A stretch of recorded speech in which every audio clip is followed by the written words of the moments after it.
Hello, good evening, namaskar.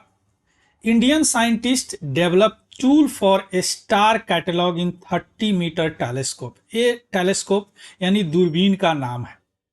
यह विश्व का जाने माना सबसे बड़ा टेलीस्कोप है। अभी बना नहीं है, प्रोसेस में बन रहा है, जिसमें इंडिया एक पार्ट है। उसमें इंडियन वैज्ञानिक यानी भारतीय वैज्ञानिक ने एक उपकरण विकसित किया है जो स्टार की सूची बनाएगा, है ना। कितने तरह के जो आकाश में होते हैं, काफी तरह के स्टार होते हैं, उस स्टार का ये सूची बनाएगा। ये बहुत बड़ी उपलब्धि माना जा रहा है या जो अंतरिक्ष के क्षेत्र में। अब यहाँ पे हम लोग यह समझने का प्रयास करेंगे सबसे पहले कि न्यूज क्या है देखेंगे, उसके बाद में देखेंगे एक्चुअली टेलीस्कोप होता क्या है, दूरबीन होता क्या है। अभी तक हम लोग समझते थे दूरबीन मीन्स क्या होता है कि किसी छोटा चीज को बड़ा कर दे, दूरबीन होता है। लेकिन जो खगोलीय दूरबीन होता है, जो एस्ट्रोनॉमिकल ऑब्जर्वेटरी होता है, जो एस्ट्रोनॉमिकल टेलीस्कोप होता है ना, उसका एक अलग फंक्शन होता है, वो देखेंगे। उसके बाद में देखेंगे कि 30 मीटर टेलीस्कोप क्या है, इसका नाम 30 मीटर क्यों रखा गया है। उसके बाद में देखेंगे कि इसका एक्चुअली एम क्या है, लक्ष्य क्या है, और वह लक्ष्य कैसे पूरा करेगा, मीन्स क्या क्या इसमें फीचर है ना, ये देखेंगे। उसके बाद में इसका एक यूनिक फीचर देखेंगे। उसके बाद में देखेंगे कि इंडिया का क्या इसमें कंट्रीब्यूशन है और इंडिया जो ग्लोबल वैश्विक लेवल पर इस टेलीस्कोप में योगदान देने से कैसे प्रभावित हो रहा है। सारे चीज अभी हम एक एक करके समझने का प्रयास करेंगे। चलिए शुरू करते हैं न्यूज से। एक रिसर्च टीम जो साइंटिस्ट, इंडियन साइंटिस्ट है इंस्टीट्यूट का, जैसे इंडियन इंस्टीट्यूट ऑफ एस्ट्रोफिजिक्स का है, उन्होंने ऑनलाइन टूल एक डेवलप किया है। इस इंस्टीट्यूट के साइंटिस्ट वैज्ञानिकों का एक टीम ने यह एक टूल, ऑनलाइन टूल जो ओपन सोर्स है, यानी कोई उसको देख सकता है, कोई उसको मॉडिफाई कर सकता है ना, जो कि डेवलप किया है, विकसित किया है। किसके लिए? एक स्टार की यानी तारों की सूची को बनाने के लिए, है ना। यह क्या करेगा? जो अपकमिंग 30 मीटर टेलीस्कोप है, जो भी बना नहीं है, 29-30 में ऐसा माना जा रहा है कि वह शुरू हो जाएगा, जो कि हवाई में स्थापित होगा, हवाई में। और यह क्या, high quality astronomical image generate करेगा, यानी खगोलीय पिंड जो आकाश में होते हैं उसको जनरेट करेगा। यह टेलीस्कोप क्या है? ग्राउंड बेस्ड टेलीस्कोप है। अब देखेंगे कि टेलीस्कोप का कितने प्रकार होते हैं, यानी धरती पर यह टेलीस्कोप रहेगा, है ना। अब यह कैसे काम करेगा? धरती पर रहेगा तो एटमॉस्फेयर में बहुत तरह की विकृतियां होती है, बहुत तरह की चैलेंजेज है, बहुत तरह के डिस्टॉर्शन है ना। उस सारे डिस्टॉर्शन को खत्म करके यह हाई क्वालिटी इमेज फोटो को जनरेट करेगा आकाशीय पिंड का। तो यह क्रांतिकारी कदम माना जा रहा है। और यह लार्ज टेलीस्कोप में, बड़े टेलीस्कोप में से एक टेलीस्कोप आता है जिसका नाम है 30 मीटर टेलीस्कोप, है ना। यह डीपर स्पेस यानी अंतरिक्ष के अंदर तक जाके यह एक्सप्लोर करेगा, इमेज लेगा, बताएगा कि यूनिवर्स का रचना कैसे हुआ, वहां जो तारे हैं वह कैसे दिख रहे हैं, है ना। जो भी कॉस्मिक ऑब्जेक्ट है, जो भी खगोलीय ऑब्जेक्ट है, उसको यह पिक्चर लेगा, उसके बारे में बताएगा। क्लियर? अब हम यहाँ पे समझेंगे, ये समझ गए कि हमारे इंडियन साइंटिस्ट ने एक टूल विकसित किया है जो सितारों की, तारों की सूची बनाएगा, नहीं कैटेलॉग ऑफ स्टार करेगा। अब यहाँ पे सबसे पहले हम लोगों को यह समझना पड़ेगा कि टेलीस्कोप होता क्या है। उसके बाद में देखेंगे, चूंकि यह ग्राउंड बेस्ड टेलीस्कोप है, यानी धरती आधारित टेलीस्कोप, है ना, तो क्या और भी प्रकार के टेलीस्कोप होते हैं? अगर होते हैं तो क्या इंडिया में है वैसे टेलीस्कोप? देखिए, यह टेलीस्कोप या ग्राउंड पे इस तरह से काम करेगा, है ना। इसके रे है, बहुत तरह के रे होंगे, जैसे एक्सरे होंगे, रेडियो वेव होंगे, ये सारे को यह डिटेक्ट करेगा। क्लियर? अभी हम देखेंगे, परेशान मत होइए। अब टेलीस्कोप की जहां तक बात आती है, टेलीस्कोप हम लोग अभी तक क्या समझते थे कि दैट यह क्या करता है? मैग्नीफाई, यानी छोटे ऑब्जेक्ट को बड़ा ऑब्जेक्ट करके दिखा देता है। इसी को दूरबीन टेलीस्कोप मानते थे। जिस तरह इस तरह यह छोटा सा ऑब्जेक्ट है, यह टेलीस्कोप बीच में आ जाता है, यह आंख है, यह क्या करता है? मैग्नीफाई कर देता है, यानी आभासी इमेज, मैग्नीफाइड वर्चुअल इमेज हम लोग को दिखाता है। हम लोग को दिखता है कि इतना बड़ा है यह ऑब्जेक्ट। ये एक्चुअली ऑब्जेक्ट होता है इतना छोटा, लेकिन ये दिखाता है इतना बड़ा। ये धरती की बात हो गई, है ना। आकाश में जहां प्रकाश परावर्तन होते हैं, आंख में क्या ऑप्टिकल वेव के वजह से हम लोग देखते हैं, जो प्रकाश की वजह से ही देखते हैं। इलेक्ट्रोमैग्नेटिक वेव में एक विजिबल वेव होता है जो व्हाइट दिखता है। इसी के कारण इसी से हमारा रेटिना सेंसिटिव होता है, यानी हमारी रेटिना इसी को देख सकता है। इसके अलावा इलेक्ट्रोमैग्नेटिक वेव में भी बहुत तरह के वेव होते हैं, जैसे रेडियो वेव होते हैं, जैसे इंफ्रारेड वेव होते हैं, है ना, जिस तरह एक्सरे वेव होते हैं, गामा रे होते हैं। ये सारे हमारे आंख इतने अच्छे तरह से नहीं देख पाते, कुछ वेव को तो देख ही नहीं पाते हैं, है ना। तो आकाश में क्या होता है, काफी तरह के वेव चलते हैं। जैसे दो तारे अगर टकराएंगे तो उनसे इलेक्ट्रोमैग्नेटिक वेव की कई प्रकार, ये सारे इसके वेवलेंथ के अनुसार है ना।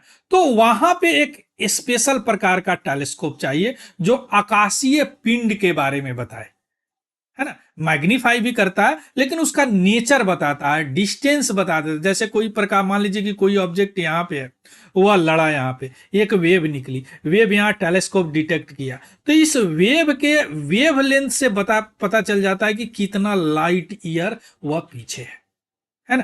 तो इसलिए टेलीस्कोप क्या होता है, नॉर्मली टेलीस्कोप क्या है, एक ऑप्टिकल इंस्ट्रूमेंट है, प्रकाशिकीय यंत्र है जो मैग्नीफाई करता है, बड़ा करता है, जिससे क्या होता है कि डिस्टेंस ऑब्जेक्ट हमको अच्छा दिखाई देता है, और दूसरी बात हम अच्छी तरह ऑब्जर्व कर लेते हैं।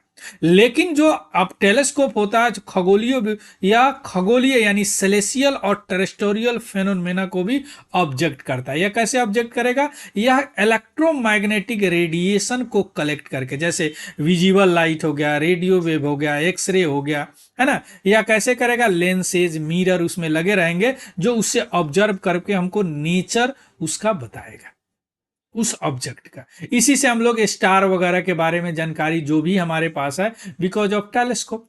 अब टेलीस्कोप क्या होता है, मान लीजिए एक आकाश में, स्पेस में हमको ऑब्जर्व करना है, तो एक तो होता है कि हमने यहाँ पे धरती पे लगा दिया और इस ऑब्जर्व किया, तो इसको बोलते हैं ग्राउंड बेस्ड टेलीस्कोप, है ना। दूसरी जैसे 30 मीटर ग्राउंड बेस्ड टेलीस्कोप है, square array kilometre ground based है, बहुत सारे ग्राउंड बेस्ड होते हैं।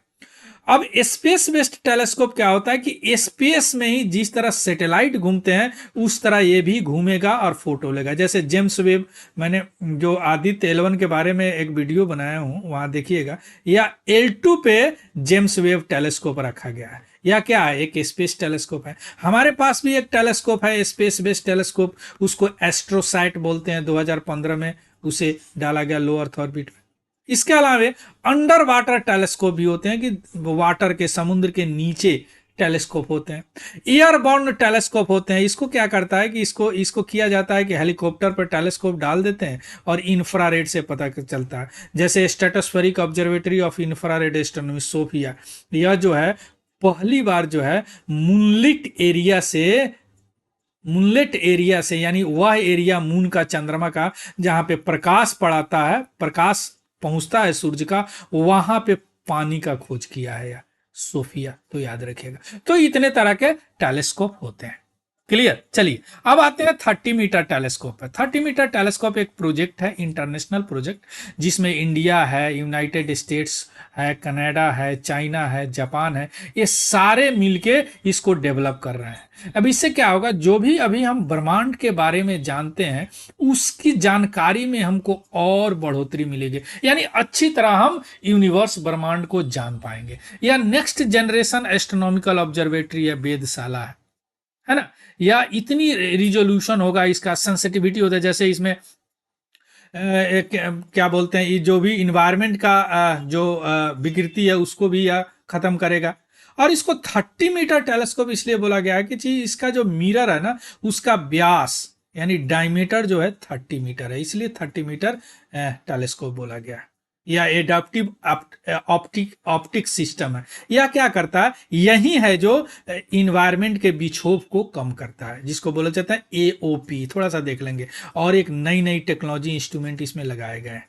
क्लियर। यह जो है मौना कुए जो हवाई है उसमें इस्टेब्लिश होने की बात हो रही थी, लेकिन वहाँ के जो लोकल है वह मानते हैं कि जो जहाँ पे इस्टेब्लिशमेंट स्थापित होने जा रहा है वह पवित्र स्थान है, तो वह कैनरी आइलैंड स्पेन में लोग उसको ऐसा एक्सप्लोर कर रहा है कि हो सकता है वहाँ पे इसकी स्थापना हो सके। क्लियर। अब हम आके देखते हैं कि इसका जैसे देखिए ये सारी कंट्री है, इनका अलग अलग कंट्रीब्यूशन है, जैसे कनाडा का हो गया, चाइना का हो गया, हमारा इंडिया के देखिए एमोन कंट्रोल सिस्टम, यानी एमोन पहला मिरर है ना, सॉफ्टवेयर सेगमेंट इंस्ट्रूमेंट है ना। अब हम आते हैं कि इसका एम क्या है, प्राइमरी एम क्या है। प्राइमरी एम वही है, कैसे यूनिवर्स बना, ब्रह्मांड कैसे बना उसका बारे में पता करना, यानी पहला गैलेक्सी कैसे बना उसके बारे में, बिग बैंग के बाद में क्या क्या हुआ, सारे चीज के बारे में पता लगाना है। Formation, structure, evolution of Galaxy, ये सारी चीज पता लगाना है टाइम के अनुसार। इसके अलावा हमको relationship super massive black hole, जैसे हर गैलेक्सी के एक कोर में सुपर मैसिव ब्लैक होल है, तो यह क्यों है इसके बारे में पता लगाना है ना। कैसे स्टार का फॉर्मेशन होता है, प्लानेटरी सिस्टम, ग्रहीय जो व्यवस्था है कैसे चलता है, एक्सो प्लानेट के बारे में, यानी हमारे सोलर सिस्टम से अलग प्लानेट है ना, जो एक्सो प्लानेट बोलते हैं। और इसके अलावा उसके एटमॉस्फेयर को स्टडी करना है, जैसे माना जा रहा है एक्सो प्लानेट पे भी एक्स्ट्रा टेरेस्टोरियल प्लानेट भी बोलते हैं, जैसे हो सकता है कि लाइफ हो वहां पे है ना। तो ये सारी चीज का या इसका गोल है। तब ये काम कैसे करेगा, इसमें 3 मिरर लगे होंगे। एक है प्राइमरी मिरर जो 30 मीटर का डायमीटर होगा, जिस पे नाम पड़ा है टीएमटी है ना।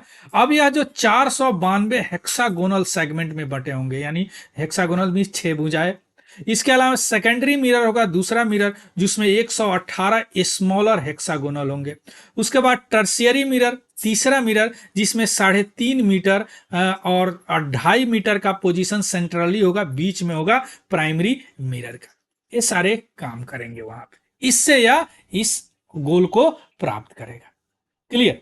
अब हम आते हैं, इस तरह का 3 मिरर हो गए, यही है डिफॉर्मेबल मिरर।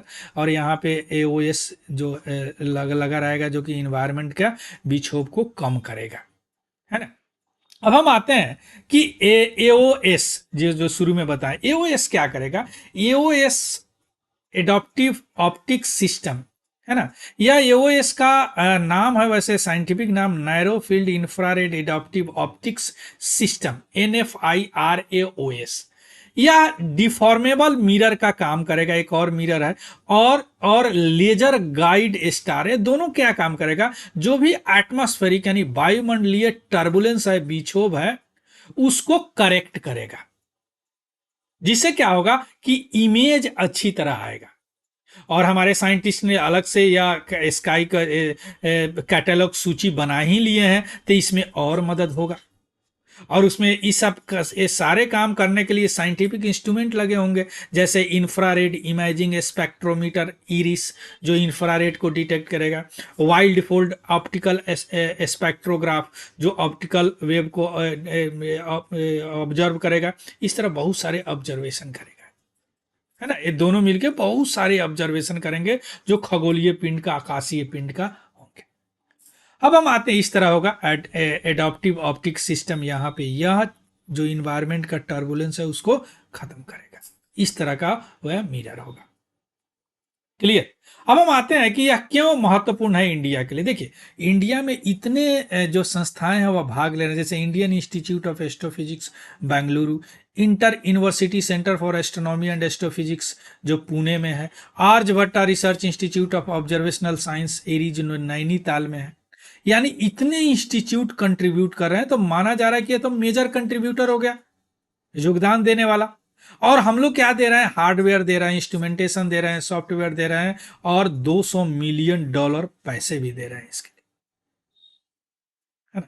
तो अभी जो यह नया टूल जो open online tool, open source tool जो इंडियन साइंटिस्ट डेवलप किया है, यह क्या करेगा, यह मिटिगेट करेगा एटमॉस्फेरिक डिस्टॉर्शन को। कैसे, creating all sky NRI star catalogue, पहले से स्टार की सूची बना लिया जाएगा इस ओपन सोर्स से। तो बहुत बड़ा उपलब्धि माना जा रहा है। क्लियर। यानी टूल क्या करेगा, नेचुरल गाइड स्टार का काम करेगा, जो कि किसी भी एटमॉस्फेरिक इफेक्ट को करेक्ट करेगा टूल के माध्यम। अब स्टार की सूची हम पहले बना लिया, अब मान लीजिए कि फोटो ले रहा है, तो हमको पता चलेगा ये स्टार का सूची ऐसा है, तो इस हिसाब से हम इसको करेक्ट कर लेंगे। क्लियर। तो इसका अगर सक्सेसफुल ऑपरेशन होगा, तो एक बहुत बड़ा उपलब्धि होगा इस TMT यानी 30 मीटर टेलीस्कोप के लिए। Clear. So this is all about the news. तो आपने इसमें क्या देखा, टीएमटी क्या है, टीएमटी को देखने हमने क्या किया, इंडिया साइंटिस्ट ने क्या किया, टेलीस्कोप क्या है, टेलीस्कोप कितने प्रकार का है, या कैसे, ये इसका एम क्या है, एम को पूरा कैसे करेगा, क्या सिग्निफिकेंट है इंडिया का, ये सारी चीज अभी हम देखें। इसका पीडीएफ हमारे Telegram channel Tiwari general study से आपको मिल जाएगा, वहां से देख लीजिएगा, उसको भी ज्वाइन कर लेंगे। अगर ये इन्फॉर्मेटिव लगा हो तो प्लीज लाइक शेयर सब्सक्राइब और कमेंट करके जरूर बताएंगे। So thank you, have a good day and happy learning. Thank you very much.